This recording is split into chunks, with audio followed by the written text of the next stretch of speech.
Baik, Assalamualaikum warahmatullahi wabarakatuh. Saya M. Nugroho dengan NIM 182 akan jelaskan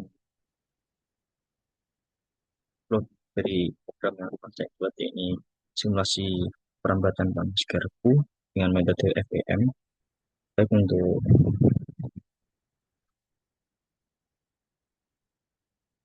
yang pertama yaitu import nanti sampai warning.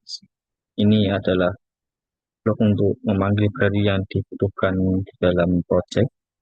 Nanti untuk cross matrix atau tip untuk pembuatan grafik dan juga animation untuk membuat menampilkan perubahan suhu secara real time.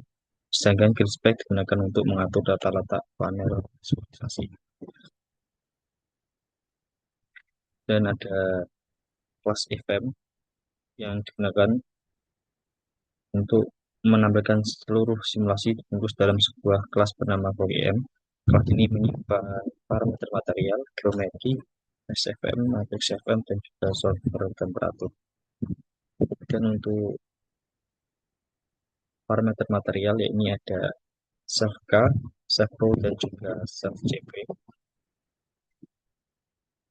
K digunakan untuk konduktivitas thermal, Rho untuk densitas, dan juga CP untuk kapasitas panas spesifik. Kemudian ada parameter konveksi, yakni ada self dan self TA untuk koefisien konveksi, TA untuk suhu lingkungan. Kemudian ada kondisi awal dan batas. Ini self T0 dan juga self TH. Kemudian ada geometri garpu, yakni ada panjang gagang, panjang leher, dan juga panjang gigi. Dan ada diskristasi elemen, ada subnet dan juga subnet. Garpu dibagi menjadi banyak elemen kecil, semakin banyak elemen simulasi menjadi semakin cepat. Dan ada parameter waktu yaitu self TT dan juga self TF. Bagian ini menentukan waktu simulasi dan total durasi simulasi. Kemudian ini membangun model FM, yakni circuit. Sirkuit digunakan untuk membangun seluruh sistem FM, yakni node, koordinat, garis bubble, dan juga assembly elemen. Kemudian membuat nodes, yakni N. Baris ini menghitung jumlah total node FPM. Node adalah di tempat temperatur hitung. Kemudian membuat handle, neck, dan juga pins. Blok ini memisahkan node berdasarkan bagian garpu. Ada handle atau gagang, neck atau leher, dan juga tens atau gigi garpu. Kemudian ada posisi 2D, ada X2D dan juga Y2D, yakni koordinat 2D digunakan untuk visualisasi bentuk garpu. Walaupun perhitungan FVM dilakukan dalam 1D, tapi tetap dibuat menyerupai garpu asli.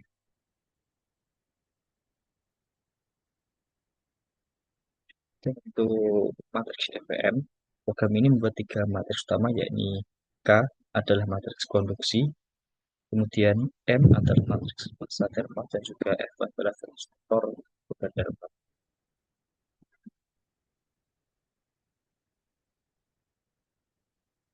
Dan matriks elemen konduksi yakni KE. Blok ini membentuk matriks elemen konduksi panas. Matriks ini mempresentasikan perpindahan panas antar node. Dan ada matriks konveksi yakni KE. Bagi ini menambahkan efek pendinginan udara ke matriks EFM. Ada matriks massa. Matriks massa ini digunakan untuk simulasi transient dan perubahan suhu terhadap waktu. Kemudian ada assembly global, yakni ini digunakan untuk semua elemen kecil menjadi matriks global yang besar. Ini merupakan inti dari metode FVM.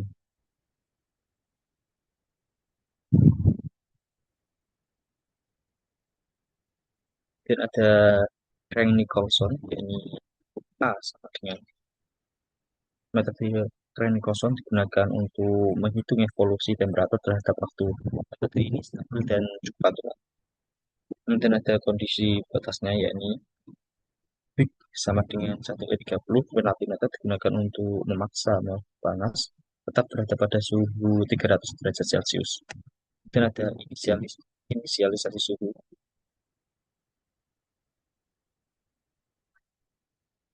Runut awalnya diberi suhu awal sebesar 25 derajat Celcius.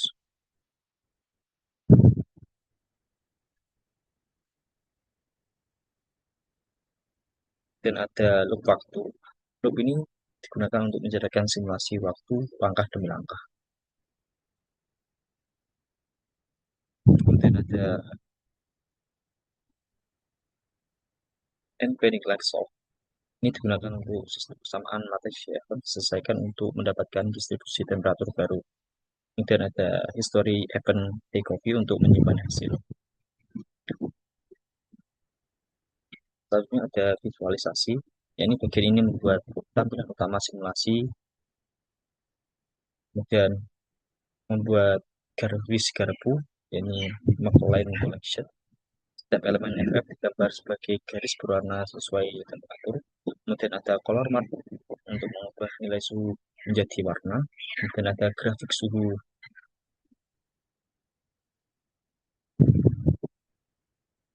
Dan ada grafik suhu vs temperatur, vs waktu. Ya, ini grafik ini menambahkan perubahan suhu terhadap waktu pada beberapa titik garpu. Kemudian ada profil suhu gagang. Grafik ini ada distribusi suhu sepanjang gagang garpu. Dan ada update frame animation. Ya, ini fungsi ini memperbarui warna garpu, grafik suhu, dan profil temperatur pada setiap frame animasi.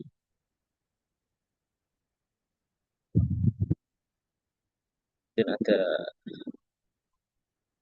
jalankan animasi, ya, ini animation functions animation. Anus ini dijalankan secara kontinu sehingga distribusi panas dapat dilihat berubah terhadap waktu. Kemudian yang terakhir ini menambah hasil dari show. Perintah ini menimbulkan seluruh hasil simulasi ke layar. Baik, langsung saja ke programnya untuk dirun.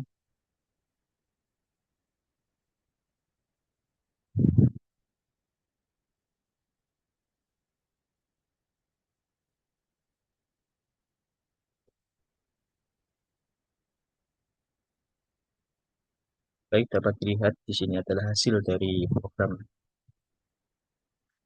NPM untuk menghitung perambatan temperatur pada garpu.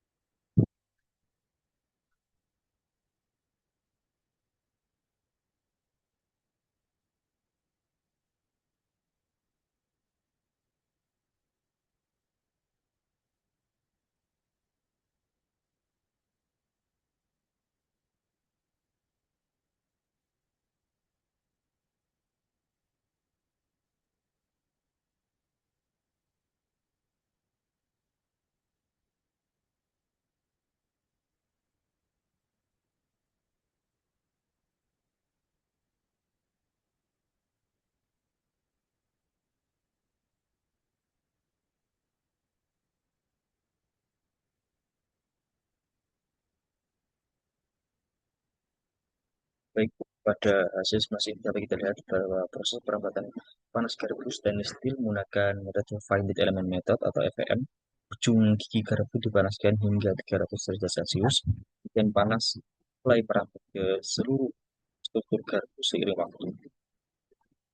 Pada tampilan utama terlihat ada warna pada garpu, warna terang menunjukkan temperatur yang tinggi, sedangkan warna gelap menunjukkan temperatur yang rendah. Di bawah struktur garpu masih berada di suhu ruang sekitar 25 derajat Celcius, kemudian panas mulai muncul pada bagian ujung gigi garpu karena disebut jadi sumber panas awal. Jadi, waktu panas merambat dari ujung gigi menuju ke dan akhirnya menuju ke darat. Karena material yang digunakan adalah stainless steel, perpindahan panas berlangsung secara bertahap dan tidak berlangsung secara merata. Kemudian di bagian kanan atas ada grafik suhu terhadap waktu. Grafik ini Grafik suhu terhadap waktu ini menunjukkan perubahan temperatur pada beberapa titik garpu. Bagian pangkal gigi mengalami kenaikan suhu paling cepat tepatnya, dan bagian dekat leher mengalami kenaikan yang lambat, sedangkan ujung gagang menjadi bagian yang paling lambat mengalami kenaikan temperatur karena jaraknya yang paling jauh dari sumber panas. Dan ada profil suhu gagang. Grafik profil suhu menunjukkan distribusi temperatur sepanjang gagang garpu. Bagian dekat dengan leher memiliki temperatur tinggi dibanding ujung gagangan. Hal ini menunjukkan adanya proses konduksi panas. Selain konduksi panas, dalam organ simulasi juga memperhitungkan pendinginan oleh udara melalui konveksi. Akibatnya panas dilepaskan ke lingkungan sehingga temperatur tidak langsung menjadi seragam. Pada waktu yang lebih lama, perubahan temperatur mulai lambat. Hal ini menunjukkan sistem mulai mendekati kondisi steady state, yaitu kondisi ketika distribusi mulai stabil. Baik, kesimpulannya dari hasil simulasi ini dapat disimpulkan bahwa panas selalu merambat dari temperatur tinggi menuju temperatur rendah. Geometri garpu, yakni jarak terhadap sumber panas dan pendinginan udara sangat mempengaruhi distribusi temperatur. Simulasi ini juga menunjukkan bahwa metode EVM digunakan untuk memantulkan perpindahan panas pada struktur kompleks dengan cukup baik. Sekian dari saya.